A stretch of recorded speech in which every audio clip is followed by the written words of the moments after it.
Aloha, and welcome to another episode of Question of the Week. Great to have you here with us. Thanks for the questions that you're sending in, and keep sending on the questions here at pat@evidenceandanswers.org, and we'll try to answer as many of the questions that come in as possible. Well, in the past several weeks, we talked about evidences for the existence of God. We talked about miracles. Now we're going to look at some of the arguments against the existence of God. And of course, the key argument we're going to have to look at is naturalistic Darwinism. All right? The Darwin's theory proposed by those coming from the naturalist worldview. All right? So let's take a look at the question that came in a couple weeks ago. It says, Pat, I'm a Christian, but one of the troubles I have is reconciling science with my Christian faith. It seems Darwin's theory refutes the Genesis account and the existence of God. Doesn't Darwin's theory prove the Genesis account is false, and therefore perhaps that indeed naturalism or the naturalistic worldview is indeed true? Well, first of all, let's take a look at Darwin's theory, all right? And what was the goal of Darwin's theory?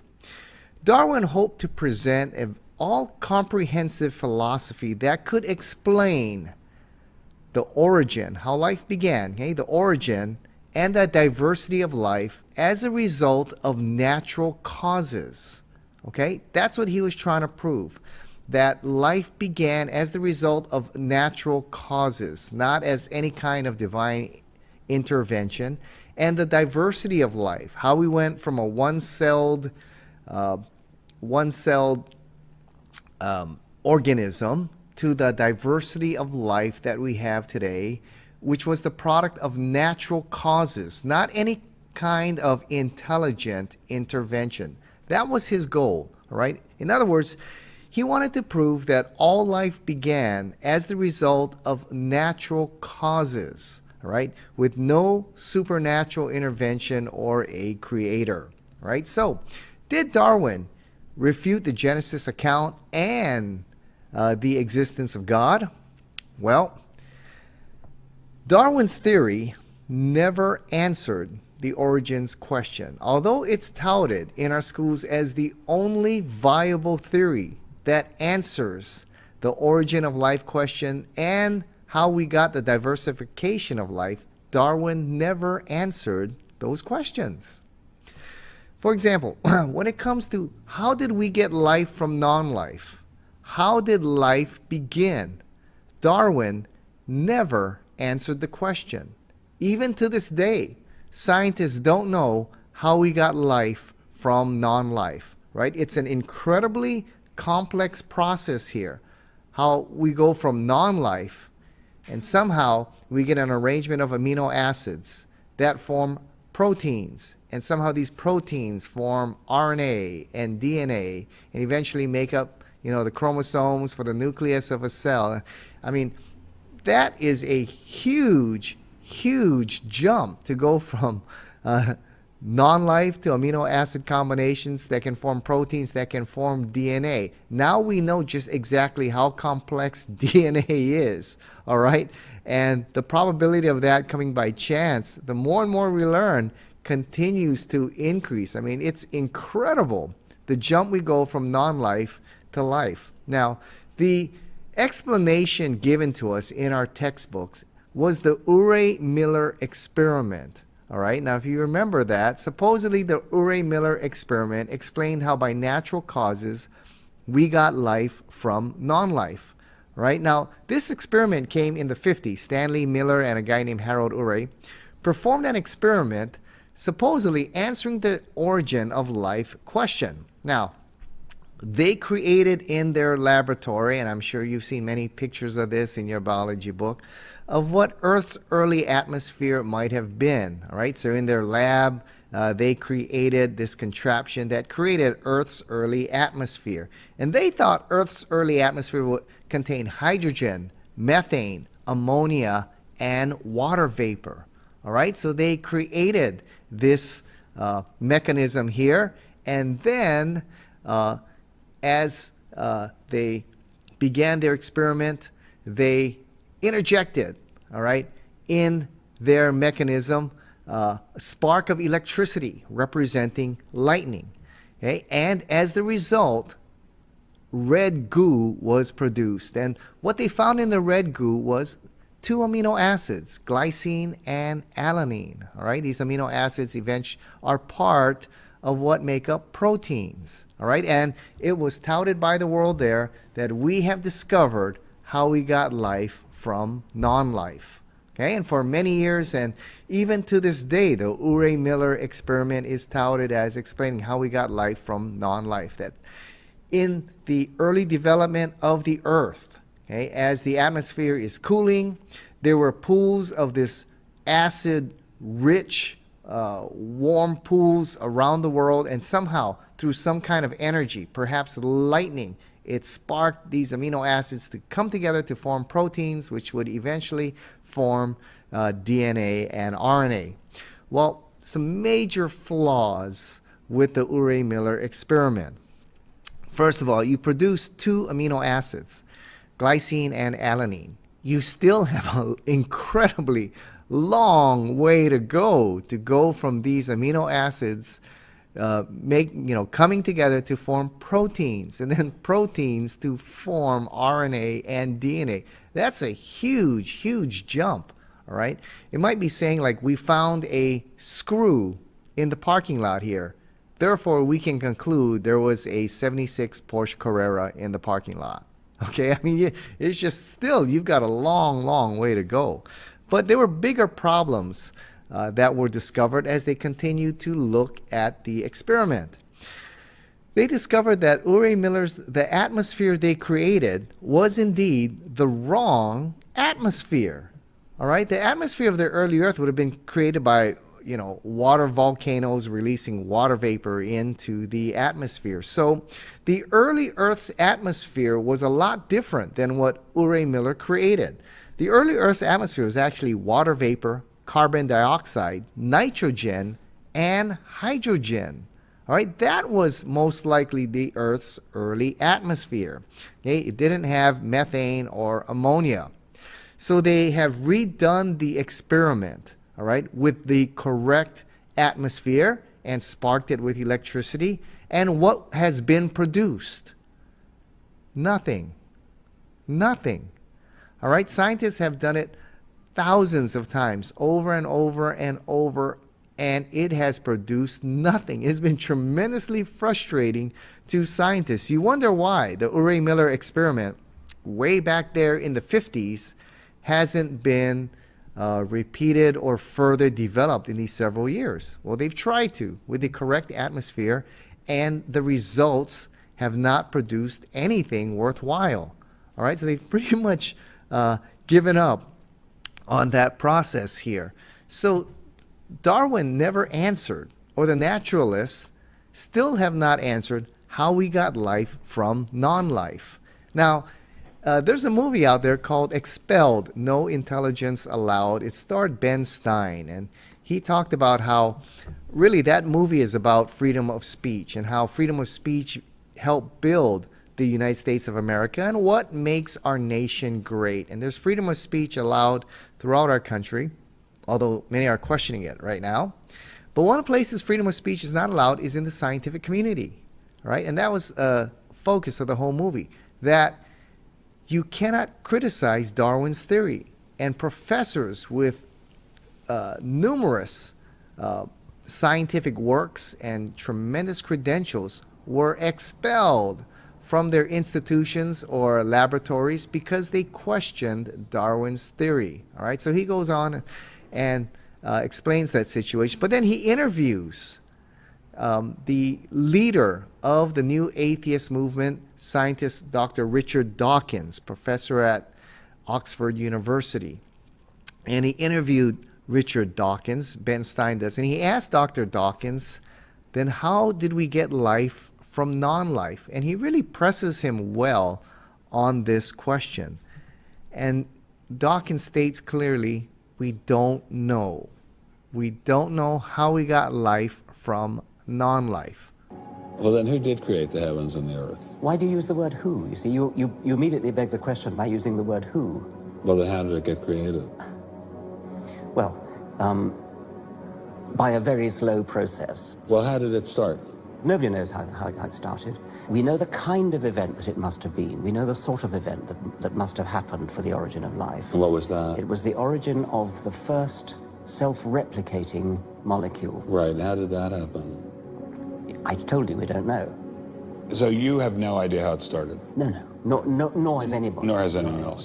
What do you think is the possibility that intelligent design might turn out to be the answer to some issues in genetics or in evolution? It could come about in the following way. It could be that at some earlier time, somewhere in the universe, a civilization evolved by probably some kind of Darwinian means to a very, very high level of technology and designed a form of life that they seeded onto perhaps this planet. Now, that is a possibility and an intriguing possibility. And I suppose it's possible that you might find evidence for that if you look at the details of biochemistry, molecular biology. You might find a signature of some sort of designer. Wait a second.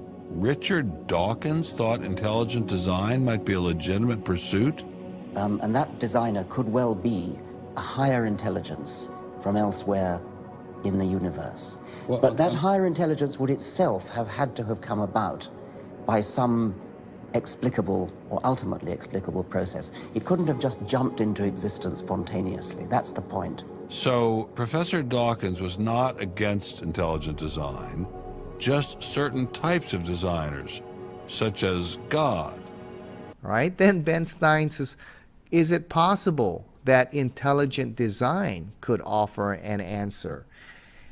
To which Dawkins says, well, it is possible that an intelligent life form from another planet seeded life on this planet. All right, in other words, Dawkins' answer was space aliens or intelligent design. Okay, then he kind of backtracks and says, well, of course, that life form would have had to have evolved in some Darwinian fashion somehow. All right. In other words, he still didn't have the answer. Okay? And naturalists still do not have the answer. So Darwin never answered the question on how we got life from non-life. He never answered the origin of life question. Also, remember, Darwin's theory is also supposed to be able to prove how we got the diversity of life today from a single cell, how it advanced upward to creating the many species and kinds of life that we have today. And the problem is that Darwin's theory hasn't been able to prove that. All right? One of the key flaws of Darwin's theory, and this is an absolutely fatal flaw here, is that Darwin's theory is missing the mechanism for macroevolutionary change. All right? What do I mean by that? Well, there's two kinds of evolution. Unfortunately, you don't hear about them, but this is what causes a lot of the confusion, okay?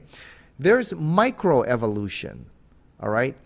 Adaptations and changes that occur within a species, different kinds of dogs, different kinds of cats, different kinds of birds, okay? Changes within a species, that's microevolution, and we all agree that that does occur.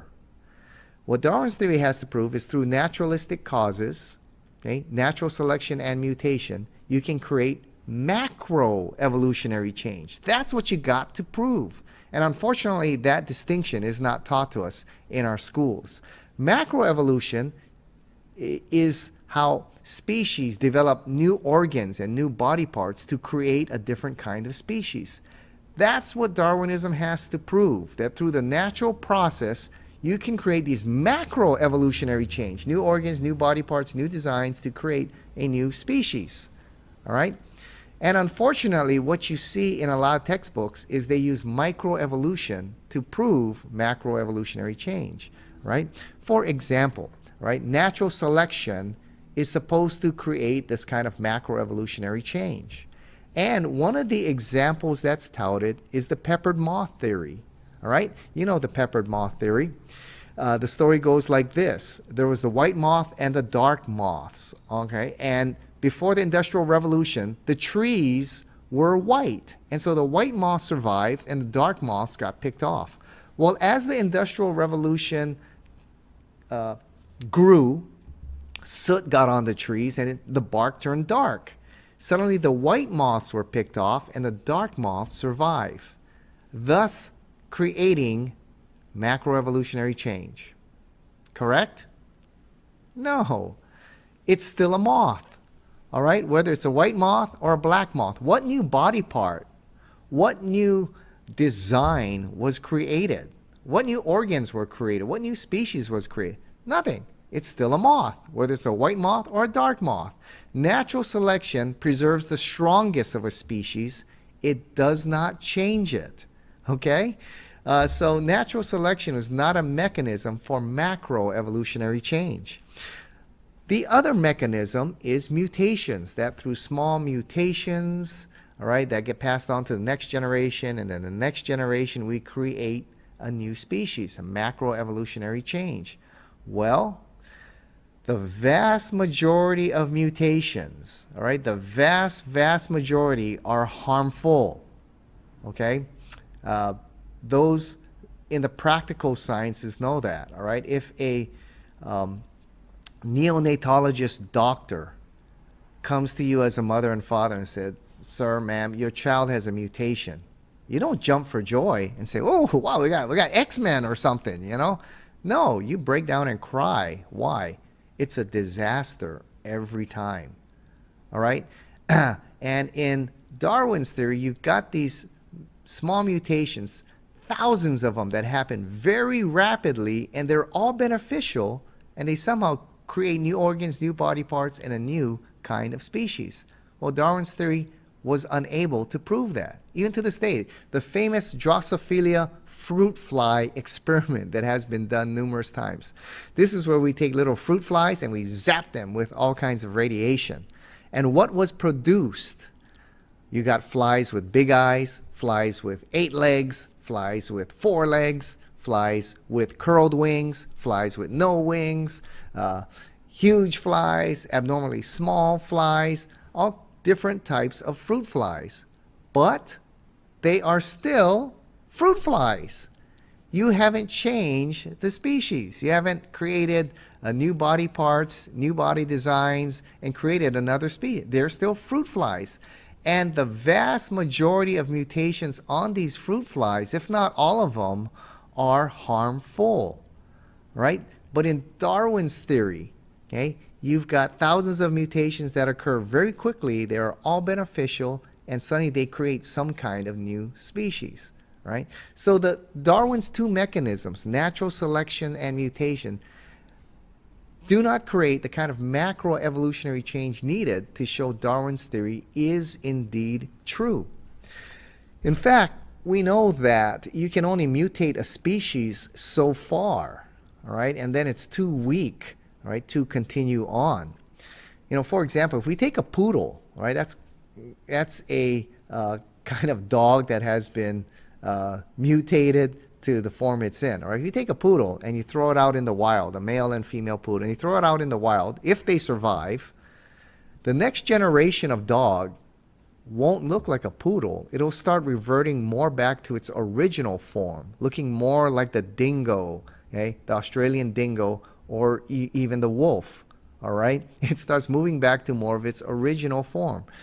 So Darwin is missing the mechanism of change. So Darwinism has not answered the origin of life question, nor has it answered the diversity of life question, how we got from one cell to the diversity of life that we have, right? Now, Darwin's theory is supposed to have answered the origins question, but Darwin's theory doesn't answer the origins question, doesn't answer how we got the origin of life, how we got life from non-life. Bigger yet, Darwin's theory never explained how the universe came to be. Darwin's theory doesn't explain the origin of the Big Bang, how the universe exploded into being out of nothing. Darwin's theory doesn't explain that, all right? Nor does Darwin's theory explain how we got such a fine-tuned universe, right? How the constants of the universe are so delicately balanced, they sit on a razor's edge, okay? And the laws of the universe, or quote, the laws of nature, function like a well-tuned machine. How did we get there? How did the natural laws of the universe, of this earth, just pop into being and make life possible? You know, it's something Darwin still hasn't explained. And the more and more that we learn about the sciences, the more and more complex we're discovering how life is, right? For example, the nucleus of a cell. I mean, that thing is as complex as the city of Shanghai, all right? It's got a power system. It's got a waste removal system, you know, on and on. We're discovering the nucleus of a cell is as complex as a major city, all right? Back in Darwin's day, they didn't have the kind of telescopes the microscopes, electronic microscopes that we have today. And they didn't know that the cell was this complicated. Also, yes, they didn't have the kind of telescopes we have now, which we can reach out into the far reaches of the universe and learn just how complex our solar system is, our universe is. Darwin never explained how the laws of the universe came together. Okay, so has Darwin refuted the Genesis account? I don't think so. I think that indeed there is a better answer than Darwin's theory. I believe it's a theory of intelligent design. And it's given to us there in Genesis 1:1. In the beginning, God created the heavens and the earth. The universe exploded into being out of nothing because there is an infinite, eternal, all-powerful God who brought the universe into being with his spoken word. And it is this God, the God of life, who brought forth life on this planet. And through his great wisdom, his great artistry, created the diversity of life that we have now. Genesis 1 says that God created the animals, each according to its kind. And indeed, that's what the fossil records show, right? We have something called the Cambrian explosion, in which suddenly 500 million years ago, boom, okay, all the species appear suddenly, and there's just a sudden explosion of life upon this planet. Something that's very puzzling for Darwinists, and we'll talk more about that in future shows.